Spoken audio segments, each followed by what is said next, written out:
교육 디렉터 김반성 목사입니다. 오늘 또 부모님과 함께하는 웨스트민스터 소율이 문답 진행해 볼까 합니다. 지난 2주간 영상을 올리지 못했는데요. 죄송하게 생각합니다. 오늘부터 또 한번 웨스트민스터 소율이 문답 계속해서 이어서 해볼까 하는데요. 오늘은 예수 그리스도의 삼중직과 선지자 직분에 대해서 생각해 볼까 합니다. 바로 내용으로 한번 들어가 보시죠. 지난번에 배웠던 내용 복습 먼저 해보겠습니다. 지난번에 하나님은 인류가 죄와 비참 가운데 멸망당하게 내버려 두셨습니까? 라는 이 질문에 하나님께서 그렇지 않으셨다고 이야기했죠. 은혜의 언약을 맺으셨고 구속자를 통해 선택한 자들을 죄와 비참에서 해방시켜 구원에 이르게 하셨다고 했습니다. 하나님과 아담이 맺은 언약을 행위 언약이라고 한다고 했습니다. 행위 언약은 행위를 근거로 한 약속이었고 아담과 하나님의 약속이었는데 순종하면 영생을 얻고 불순종하면 죽음을 얻습니다. 그러니까 이 순종과 불순종이라는 행위에 근거한 약속이기 때문에 행위 언약이라고 했습니다. 근데 아담이 이 행위 언약을 지키는데 실패했죠. 선악과를 먹음으로써 하나님께 불순종하고 말았습니다. 그래서 하나님께서는 다시 은혜 언약이라는 걸 주셨습니다. 은혜 언약은 뭐냐면 행위에 의해서 영생을 얻는 게 아니라 구원자를 통해서 영생을 주시는 것입니다. 그러니까 영생은 하나님이 주시는 선물 같은 거죠. 우리가 노력해서 영생을 얻게 하신 것이 아니라 구원자를 세우시고 그 구원자를 통해서 우리가 영생을 얻도록 만들어 주신 것입니다. 그럼 이 구원자가 누구라고 했습니까? 소위문답 21문답을 보면 이렇게 이야기합니다. 하나님이 선택하신 자들의 유일한 구속자는 주 예수 그리스도이며 예수 그리스도는 하나님의 영원한 아들로서 사람이 되어 영원토록 한 인격 안에 구별된 신성과 인성을 가지고 있습니다. 이렇게 이야기합니다. 우리의 구원자가 누구냐? 예수 그리스도예요. 이 예수 그리스도는 영원하신 하나님이셨습니다. 삼위일체 우리 배웠죠. 성부, 성자, 성령이 한 분 하나님으로 계시는 게 삼위일체인데 이 성자께서 인간성을 취하시고 우리를 구원하기 위해서 이 땅에 오신 것, 이것이 바로 하나님이 보내주신 우리의 구원자 예수 그리스도이십니다. 성자께서 육체를 입고 인간성을 입고 이 세상에 오신 것으로부터 우리의 모든 구원이 시작이 됩니다. 그러면 하나님의 아들인 그리스도는 어떻게 사람이 되셨습니까? 제가 이거 지난주에 깜빡하고 설명을 안 해드렸는데요. 이렇게 이야기합니다. 하나님의 아들인 그리스도는 실제의 몸과 이성적인 영혼을 취하셨다. 그러니까 하나님의 아들인 그리스도께서 인간의 육체성을 취하셨는데, 자, 많은 사람들이 그냥 사람의 몸뚱이만 취했다고 생각을 하는 경우가 많습니다. 근데 그렇지 않습니다. 제가 자꾸 인간성, 육체성이라고 표현을 하는 이유는 인간의 모든 것을 취하신 것인데 인간의 몸과 영혼 다 취하신 것입니다. 그러니까 몸뚱이만 취하고 인간의 영혼이 있어야 될 자리에는 성자의 신성이 머무는 그런 형태가 아닙니다. 인간의 몸과 영혼을 다 취하셔서 진정한 사람이 되셨습니다. 그리고 성령의 능력으로 수태하여 동정녀 마리아의 몸에서 태어났으나 죄는 없으시다는 것. 이렇게 예수님은 사람이 되셨습니다. 그래서 예수님이 누구인가라고 물어보면 우리 전통신앙 고백에서는 완전하신 하나님이시자 완전하신 인간이라고 고백을 한다고 말씀을 드렸죠. 완전하신 하나님이시자 완전하신 인간이라는 말 의미가 뭡니까? 한 인격 안에 신성과 인성, 그러니까 참된 하나님 되심과 참된 인간됨을 둘 다 가지고 있다는 것입니다. 이 신성과 인성이 혼합됨이 없으며 변화됨이 없으며 분리됨이 없으며 분할됨이 없으며 각 성의 특성이 그대로 보존되어 있다는 것. 제가 이거 지난번에 그 공의의 결정에서 형성된 문구라고 하면서 중요하다고 말씀을 드렸습니다. 예수 그리스도 안에 있는 신성과 인성은 혼합되거나 변화되거나 분리되거나 분할됨이 없습니다. 신성과 인성의 고유의 특성이 그대로 보존되어 있는데 한 인격 안에 보존되어 있습니다. 그럼 이제 오늘부터 생각해 볼 내용은 뭐냐면 이 예수님이 어떤 일을 하셨는가 하는 거예요. 지금까지는 우리의 구원자 예수님이 어떤 존재이신가, 어떤 분이신가를 생각해 봤다면 이제 오늘부터는 예수님이 어떤 일을 하셨는가, 예수님의 직분에 관련된 내용들을 합니다. 그래서 소위문답 23문답을 보면 오늘 배울 내용입니다. 그리스도는 우리의 구속자로서 어떤 직분을 행하십니까? 구속자로서 하나님께서 그의 아들을 이 땅에 보내주셨습니다. 그럼 이 분께서 이 세상에 오셔서 어떠한 역할을 하시는가를 물어보는 겁니다. 답이 이래요. 그리스도는 우리의 구속자로서 낮아지시고 높아지신 모든 과정에서 선지자와 제사장과 왕의 직분을 행하십니다. 우리의 구속자로서 예수님은 낮아지셨고 십자가에 죽으신 이후에 높아지십니다. 이거를 예수님의 비하와 승귀라고 이야기하는데 이것도 나중에 배울 거예요. 어쨌든 예수님이 낮아지시고 높아지시는 모든 과정에서 선지자와 제사장과 왕의 직분을 행하신다고 이야기합니다. 자, 예수님의 삼중직이라고 보통 이야기를 해요. 선지자 직분, 제사장 직분, 왕의 직분. 이 세 가지를 예수님의 삼중직이라고 이야기하고 예수님의 하신 일을 이해하기 위해서는 이 세 가지 직분에 대한 이해가 필요한 겁니다. 우리는 보통 예수님이 이 땅에 오셔서 뭘 하셨냐라고 물어보면 보통 십자가에서 죽으셨죠. 우리를 구원하셨죠. 이렇게 단순하게 이야기하죠.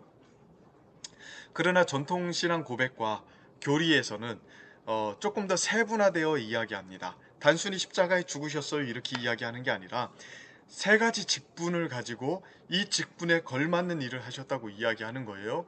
먼저 선지자 직분. 선지자는 뭐 하는 사람이죠? 하나님의 말씀을 전하는 사람입니다. 그러니까 예수님은 선지자 직분을 가지고 하나님 말씀을 우리에게 가르치셨다고 이야기합니다. 심지어는 예수님 그 자체가 하나님 말씀이죠. 또 예수님 제사장 직분을 행하셨는데 제사장은 어떤 사람입니까? 백성을 대표해서 하나님께 제사를 드리는 사람이고 하나님과 백성들과의 관계를 중재하는 사람입니다. 그러니까 예수님은 이러한 일도 하셨습니다. 세 번째, 왕은 어떠한 사람이죠? 하나님의 백성을 다스리는 사람입니다. 하나님이 우리를 위해서 십자가에 죽으실 뿐만 아니라 우리의 주님이시고 왕이 되셔서 우리를 다스리는 일을 하시는 겁니다. 예수님께서요. 그 중에 오늘은 특별히 한 가지를 배울 건데 선지자 직분에 대해서 배우고요. 다음 주에 제사장과 왕의 직분에 대해서 배울 겁니다. 자, 소일인문답 24문답입니다. 4문답인데 그리스도는 선지자 직분을 어떻게 행하십니까? 라고 이야기하는데 뭐라고 이야기하냐면 그리스도는 우리를 구원하려는 하나님의 뜻을 말씀과 성경으로 우리에게 나타내심으로 선지자 직분을 행하십니다. 라고 되어 있습니다. 자, 이 얘기를 오늘 조금 해볼까 하는데요. 그렇게 어려운 내용은 아닙니다. 자, 예수님이 선지자 직분을 감당하셨는데, 자, 선지자는 뭐 하는 사람입니까? 맞아요. 하나님의 말씀을 대언했던 사람이에요. 일반적으로 구약시대에 활동을 했고요. 하나님의 말씀을 가르치고 전했던 사람들입니다. 대표적으로 모세나 엘리야, 이사야, 예레미야, 에스겔, 다니엘 뭐 이런 사람들이 있죠. 근데 예수님께서 선지자 직분을 행하셨다는 것은 이 사람들과 마찬가지로 이 사람들의 사역의 연장선에서 활동하셨다는 것입니다. 하나님의 말씀을 우리에게 가르치셨다는 거예요. 그래서 예수님의 사역을 보면 가르치셨다는 내용이 굉장히 많아요. 뭐 이러한 구절들 굳이 일일이 확인 안 해도 괜찮겠죠. 다 가르치셨다, 가르치셨다, 가르치셨다. 예수님의 주된 사역은 하나님의 말씀을 가르치시는 거예요. 그리고 그 가르침에는 서기관들과는 다르게 권세가 있었죠. 그분 자체가 말씀이기 때문에 이미 그분 안에 하나님의 말씀으로 충만했고요. 그 말씀을 이스라엘 백성들에게 가르치셨습니다. 근데 문제는 뭐냐면 지금도 그러면 예수님께서 선지자 직분을 행하시는가? 지금 예수님 어디 계시죠? 하늘에 오르셨잖아요. 하늘에 계시는데 지금도 그러면 그의 백성들을 가르치시는가? 가르치신다면 어떻게 가르치실까요? 예수님께서 선지자, 제사장, 왕의 직분을 행하신다고 했는데 이거는 예수님이 낮아지셨을 때뿐만 아니라 아까 표현한 대로 높아지셨을 때도 하고 계시는 일이거든요. 그러니까 낮아지셔서 이 땅에 계실 때에도 선지자, 제사장, 왕의 직분을 행하셨고요. 승귀하셔서 높아지셔서 지금 하늘에 계실 때에도 선지자, 제사장, 왕의 직분을 행하신다는 거거든요. 자, 지금은 어떻게 이 일을 감당하실까요? 지금은 직접적으로가 아니라 성령 하나님을 통해서 가르치십니다. 요한복음 14장 26절을 보면 예수님께서 하나님께로 올라가시기 전에 고난받으시고 하나님께로 올라가시기 전에 성령 하나님에 대해서 소개해 주신 내용이 있습니다. 보혜사 곧 아버지께서 내 이름으로 보내실 성령, 그가 너희에게 모든 것을 가르치고 내가 너희에게 말한 모든 것을 생각나게 하시리라. 예수님께서 하나님께로 올라가시면 아버지께서 성령을 보내주시는데, 이 성령 하나님의 주된 역할이 뭐냐면 가르치는 거래요. 그리고 너희에게 말한 모든 것을 생각나게 하는 거래요. 성령님께서 가르치시는데 독자적으로 가르치는 게 아니라 예수님께서 우리에게 말씀하신 것을 생각나게 하는 역할을 하신다는 겁니다. 요한복음 15장 26절도 마찬가지예요. 내가 아버지께로부터 너에게 보내실 보혜사 곧 아버지께로부터 나오는 진리의 성령이 오실 때에 그가 나를 증언하실 것이요. 성령님의 별명을 예수님이 친히 붙여주셨습니다. 진리의 성령이에요. 왜? 성령님의 주된 역할은 진리를 가르치는 것이기 때문에. 그러나 이 진리도 역시나 성령 하나님이 독자적으로 가르치는 진리가 아니라 예수님에 대한 내용을 가르치시는 거예요. 그러니까 이렇게 생각하시면 됩니다. 예수님은 하늘에 오르셔서 아버지께로부터 성령을 받으셔서 보내주셨는데, 이 성령을 통해서 지금도 예수님에 관련된 내용을 가르치고 계시는 거예요. 가르치고 계시는 거예요. 그러니까 이건 성령에 관련된 아주 중요한 내용이기도 합니다. 성령 하나님의 역사, 주된 역사가 뭐냐면요, 예수님을 우리에게 가르쳐 주시고 예수님에 관련된 진리를 우리에게 생각나게 하시며 예수님이 말씀하신 것을 깨닫게 해주시는 거예요. 그러니까 성령님의 주된 역할은 뭐예요? 예수님의 가르침을 우리에게 전달해 주시는 거고 가르쳐 주시는 거고 생각나게 하시는 거예요. 성령의 역사가 우리 안에 있으면 반드시 그 사람은 예수님에 관련된 진리, 예수님의 가르침을 깨닫게 됩니다. 그러니까 뭐 이상한 거 본 게 성령의 진리가 아니라, 이상한 음성을 듣는 게 성령의 역사가 아니라요, 예수님의 가르치시는 역사를 계속해서 수행해 나가시는 게 성령 하나님의 주된 역사라는 것 기억하셔야 됩니다. 그래서 그림으로 설명해 보자면 성령 하나님을 성부 하나님과 성자 예수님이 보내십니다. 자, 다시 한번 볼까요? 아버지께서 내 이름으로 보내신다고 했어요. 그러니까 성령님은 아버지가 보내는 영이기도 하고, 또 내가 아버지께로부터 너에게 보내실 보혜사 성령 하나님은 예수님이 보내는 영이기도 합니다.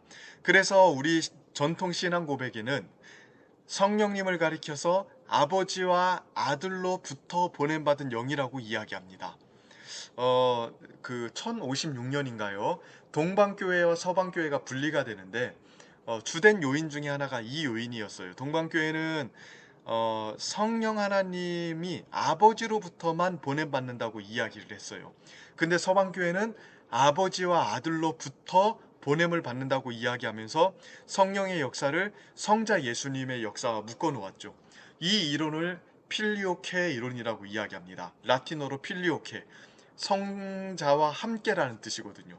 성령이 아버지께서 성자와 함께 성령을 보내신다라는 뜻입니다. 동방교회는 성령을 성부만 보내신다고 이야기하다 보니까 성자 예수님의 사역과 성령 하나님의 사역을 묶어놓지 못했습니다. 그러다 보니까 자꾸 신비주의적으로 빠졌거든요. 그러나 서방교회의 역사는 필리오케 이론, 성부와 성자가 함께 성령님을 보낸다라고 이야기하니까 성령님의 주된 역할을 성자 예수님과 묶어놓았습니다. 성자 예수님이 가르치신 것을 생각나게 하시고 깨닫게 하시는 걸 성령의 주된 역할로 보았어요. 그러니 자연스럽게 말씀 중심으로 갈 수밖에 없었고, 또 잘못된 신비주의를 배격할 수 있었습니다. 우리가 붙잡고 있는 전통신앙 고백은 이 성부와 성자가 함께 성령을 보내신다는 것입니다. 그리고 성령께서 이렇게 성부와 성자로부터 보내심을 받아서 교회를 향해 진리를 가르치시는 것입니다. 그래서 지금도 성자 예수님은 하늘에서 우리에게 진리를 가르치시는데, 성령 하나님을 통해서 우리에게 진리를 가르치시는 것이죠. 그러면 성령을 통해서 진리를 가르치시는 방법이 뭐냐? 어떻게 가르치시냐? 두 가지가 있습니다. 첫 번째로는 성경을 기록하게 하심으로써 진리를 가르치십니다. 베드로서 1장 20절, 21절을 보면 성경을 가리켜서 성령의 감동하심을 받은 사람들이 하나님께 받아 말한 것이라고 이야기하고요. 디모데후서 3장 16절을 보면 성경은 하나님의 감동으로 되었다고 이야기합니다. 우리 이거 소일문답 초반부에 배웠던 내용이죠. 성경은 성령의 감동을 받아서 기록이 되어 있습니다. 그러니까 예수님이 성령을 통해서 우리를 가르치시는 방법이 뭐냐? 첫 번째로는 성령을 통해서 성경이 기록되게 하신 것입니다. 성령께서 구약시대의 선지자들과 신약시대의 사도들을 통해서 하나님의 뜻을 기록하게 만들었습니다. 이 기록된 하나님의 뜻이 뭐예요? 66권의 성경이죠.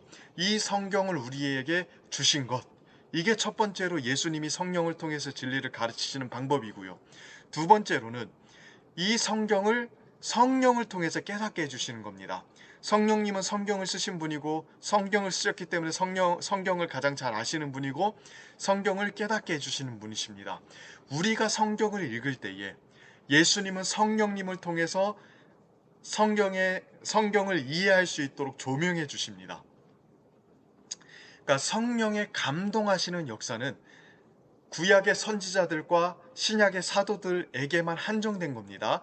그러니까 성령의 감동하심, 성경을 기록하게 하시는 감동하심은 이제 더 이상 없습니다.